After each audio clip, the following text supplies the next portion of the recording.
खटिया बुहाइले रोगी बीडीओ एवं ठिकादार हंतसंत ग्रामवासी बोली अभियोग। आज भी गाँव में रास्ता दुरावस्था जाई पारुनी आंबुलांस। खटिया रोगी बुहा होई आसिबा भली लज्जाजनक घटना देखा मिली।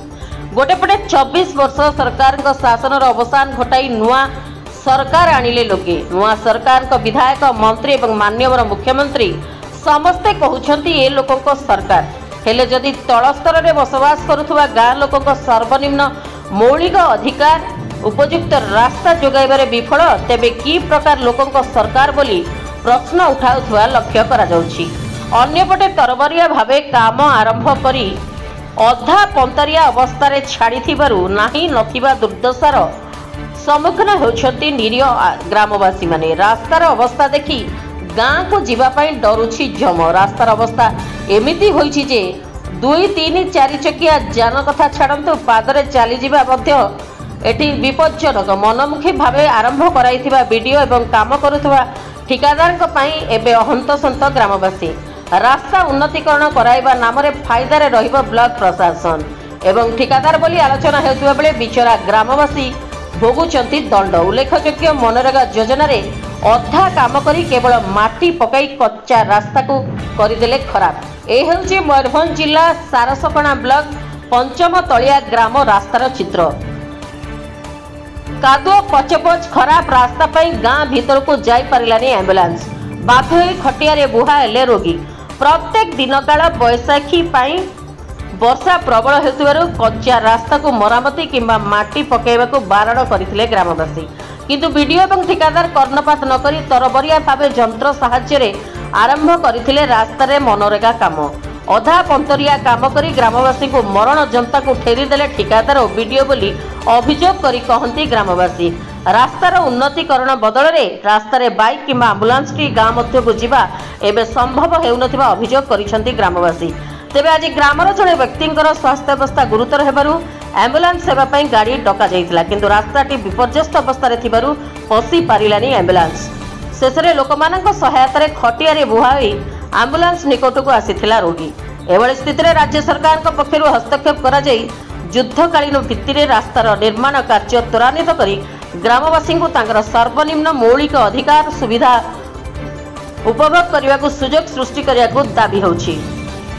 ठीक थिला सर हैला हम रास्ता ठीक थिला। हमें कहली जे सरपंच को हम रास्ता जीवा आसा पई असुविधा होउची तेणु तुमे भलो मुरुम आनी के हम रास्ताटा ठीक करू कहैतिला किंतु से कादो चिटा माटी आनी पकई सर आपन नाट तबे कोन हिची एटी एम्बुलेंस ता कोन पेशेंट में जाउथर गाटा अटकी रहिची कोन हिची तो आगे पेशेंट नबा पई रास्ता खराब गाड़ी जाय परिबनी कादो हिची रास्ता पूरा गाड़ी वाला बना गाड़ी रहिछु पेशेंट पुनी आके नहीं होय रास्ता खराब जो गाड़ी अटकी तबे गाड़ी पेशेंट पाक पहुंच परिबनी रास्ता खराब हो कादो होती रास्ता देखो गाड़ी न पहुंच पारले पुनी अन्य पेशेंट को हैरान पे पेशेंट आन परिबनी तब पेशेंट बर्तमान आसी होबे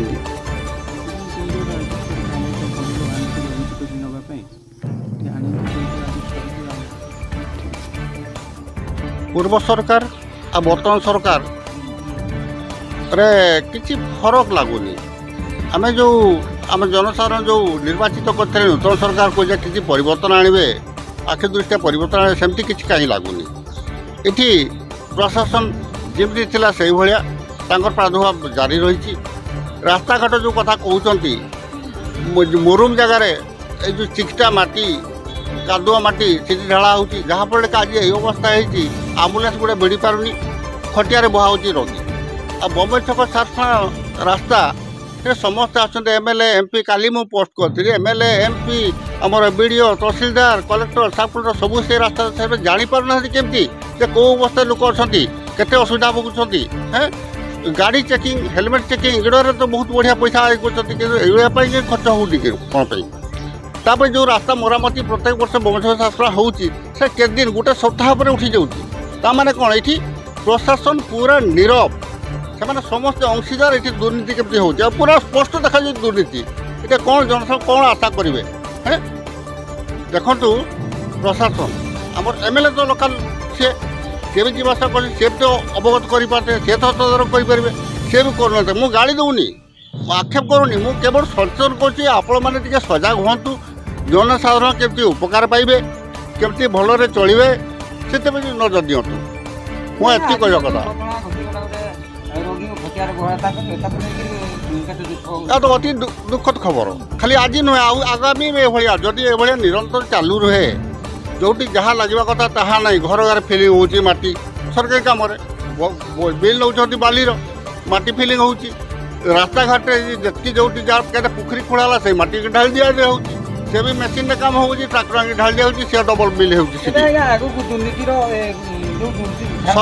सरकार जी नजर नदेवे दुर्नीति भाया कौन जहाँ अच्छी आहरी बढ़ी चलो कारण हुबड़ा नीति चली बर्तमान से ही केडर चली समान केडर कौन आशा करेंगे सरकार तो आम चाहूँ परिवर्तन लोक मैंने निर्वाचित कर नुआ सरकार को से नजर रखते सरकार मुझे सचेतन हूँ मुझे आक्षेप करूनी सचेतन हूँ सरकार सचेतन हूँ प्रशासनिक अधिकारी में सचेतन हूँ केमती भल काम हम ताकर भी सुनाम हम लोक मैंने भलरे चलिए भल यातायात सुविधा हम सब स्वास्थ्य देखु शिक्षा भी देखु शिक्षा व्यवस्था तो पूरा होगा ताकू सुधार करूँ सबुटा सुधार हवा दरकार। मयूरभंजरू अशोक कुमार दास रिपोर्ट रिपब्लिक ओडिशा साधारण लोकों स्वर।